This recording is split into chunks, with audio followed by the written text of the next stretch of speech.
Le journal de l'écho avec Anne-Laure Jumet. Bonsoir Anne-Laure. Bonsoir. La bourse de Paris termine en baisse. Oui, une petite baisse, moins 0,6%. Le CAC 40 termine à 4325 points. Depuis un mois, le marché a du mal à prendre une direction claire. Une fois à la hausse, une fois à la baisse, mais très rarement au-dessus ou en dessous de 1%. Et on est encore dans cette logique ce soir. Le chiffre du jour. 55 milliards d'euros, c'est la somme mise sur la table par Bayer, le groupe allemand de chimie et de pharmacie, pour racheter Monsanto. Vous savez, le fabricant américain d'OGM, souvent perçu très négativement en Europe et combattu par de nombreuses ONG.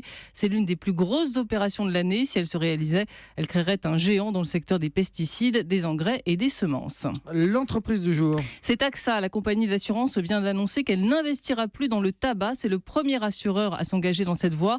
AXA, qui est présent dans le secteur de la santé, veut ainsi se positionner comme un groupe responsable, soucieux de faire de la prévention.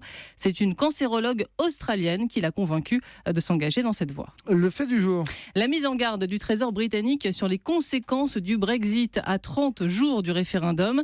Si le Royaume-Uni sortait de l'Union européenne, le choc économique serait violent, affirment les experts du ministère des Finances.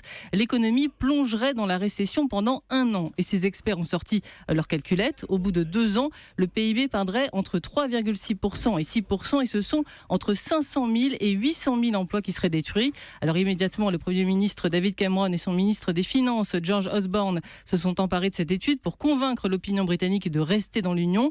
Une enquête qui vient s'ajouter aux autres publications et déclarations allant dans le même sens. Le FMI, la Banque d'Angleterre, le G7 Finance ce week-end ont aussi alerté sur les conséquences d'un Brexit.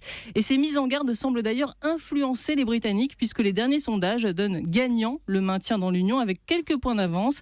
Il y a un mois, c'était exactement l'inverse. Alors il faut quand même rester prudent, puisque les indécis restent nombreux et tout dépendra aussi du taux de participation. Merci et à demain, le journal de l'écho demain. avec Anne-Laure Jumet.